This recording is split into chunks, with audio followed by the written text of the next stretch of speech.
अस्सलाम वालेकुम क्लास, कैसे हैं आप लोग? खैरियत से हैं? क्लास हमारा चैप्टर नंबर 3 स्टार्ट था फिजियोलॉजी का ब्लड, जिसमें हमने ब्लड की डेफिनेशन डिस्कस की, उसके बाद ब्लड की कुछ टाइप्स डिस्कस की, ठीक है? फिर अनीमिया को डिस्कस किया बहुत डिटेल में, अनीमिया के टाइप्स डिस्कस की। अच्छा, उसके बाद अब हमारे पास जो टॉपिक था उसके बाद था इरेथ्रोसाइट सेडिमेंटेशन रेट, उसको डिस्कस किया। आज जो हमारे पास टॉपिक स्टार्ट हो रहा है उसका नाम है प्लेटलेट्स। प्लेटलेट्स को थ्रोम्बोसाइट्स भी कहते हैं, ठीक है? ये हमारे ब्लड का ही हिस्सा है प्लेटलेट्स, और प्लेटलेट्स का कुछ काउंट होता है हमारे ब्लड में, जो अगर डाउन हो जाए तो बॉडी जो है वो डिक्रीज लेवल पर चली जाती है, या बॉडी जो है वो डाउन साइजिंग की तरफ चली जाती है। अच्छा, प्लेटलेट्स में बेसिकली क्या है? प्लेटलेट्स के बारे में देख लेते हैं। These are the small non nucleated cells, ठीक है? दो चीजें आ गई, एक तो ये सबसे पहली चीज तो ये स्मॉल होती है, और उसके बाद क्या है? Non nucleated cell present in the blood. Small non nucleated cell present in the blood. अच्छा, उसके बाद इसमें बहुत स्मॉल स्मॉल चीजें दी हुई है, जैसे इसकी शेप है। शेप, अब देखें हमने शेप में ये बात यहाँ पे भी पढ़ ली कि ये स्मॉल है। जब स्मॉल है तो स्मॉल में फिर कुछ शेप एक डिफाइन नहीं हुई, एक फिक्स शेप नहीं हुई, तो इसलिए वो किस तरफ चला गया?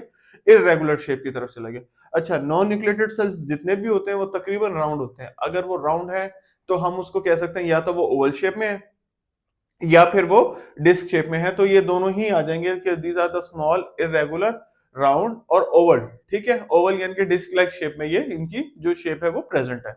अच्छा, इसके अलावा फिर नेक्स्ट हमारे पास आ जाता है। अब देखिए ना, ये ओवल साइज है, स्मॉल साइज है, और हम कह रहे हैं डिस्क लाइक है, तो इसका कुछ माइक्रोन्स में भी होगा साइज। तो माइक्रोन इसका 2 to 4 माइक्रोन इन डायमीटर, तो इसका डायमीटर उसने बताया हुआ है 2 to 4 माइक्रोन जो है उसका तकरीबन इसका डायमीटर है, जो हम माइक्रोस्कोप से देख सकते हैं, ये हमें नेकेड आई से नजर नहीं आते। अच्छा, नेक्स्ट हमारे पास आ गया काउंट। अब आरबीसीज का अपने सॉरी प्लेटलेट्स का जो काउंट है बॉडी में, वो बता रहा है कि प्लेटलेट्स का जो काउंट है वो तकरीबन हमारे पास कितना होना चाहिए? 1.5 लाख से 3 लाख के दरमियान होना चाहिए। अगर तो इससे कम है तो पेशेंट जो है आपका उसमें प्लेटलेट्स डाउन है। फिर हम जिस तरह ब्लड पेशेंट को लगवाते हैं, इसी तरह हम प्लेटलेट्स भी पेशेंट को लगवा सकते हैं अलग से। वो फिर लेबोरेटरी में सेपरेट किए जाते हैं, तो इस तरह हम उनको प्लेटलेट्स भी कर सकते हैं, यानी कि 1.5 लाख से 3 लाख जो है एक प्लेटलेट्स की नॉर्मल रेंज उसने हमें बताई हुई है। इससे ज्यादा भी हो सकती है, अगर इससे कम है तो फिर हमें इसको लगवानी पड़ती है एक्सटर्नली। अच्छा, उसके बाद इसका लाइफ स्पैन। अब इसका लाइफ स्पैन बताया कि ये कितने टाइम के बाद रिन्यू होती रहती है, 4 to 9 डेज इसका लाइफ स्पैन है। उसके बाद ये फिर दोबारा जो है इनकी रीजनरेशन जो है वो स्टार्ट होती रहती है। ऑटोमेटिकली आपकी बॉडी में जो है प्लेटलेट्स वगैरह जो है वो बनती रहती है।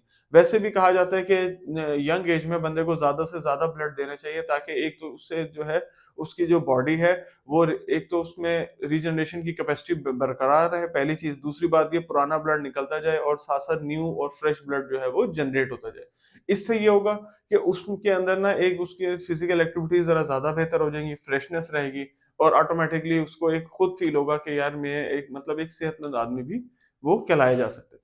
अच्छा, लास्ट नंबर पर हमारे पास इसकी कुछ टाइप्स दी हुई है, ठीक है? दो तरह की प्लेटलेट्स हैं, स्मॉल प्लेटलेट्स हैं और लार्ज प्लेटलेट्स हैं। जो स्मॉल प्लेटलेट्स जो है उनको हम ओल्ड प्लेटलेट्स भी कह सकते हैं, और जो या सॉरी स्मॉल प्लेटलेट्स को हम यंग प्लेटलेट्स भी कह सकते हैं, जबकि जो हमारे पास लार्ज प्लेटलेट्स हैं जो बड़ी हो जाती हैं वो बेसिकली वो ओल्ड प्लेटलेट्स होती हैं, उनके बारे में बता रहा है। ठीक है क्लास? अच्छा, आगे इसकी कुछ केमिस्ट्री के बारे में बात की हुई है और टाइप्स है, वो इंशाल्लाह हम नेक्स्ट लेक्चर में डिस्कस करेंगे। Thank you so much class.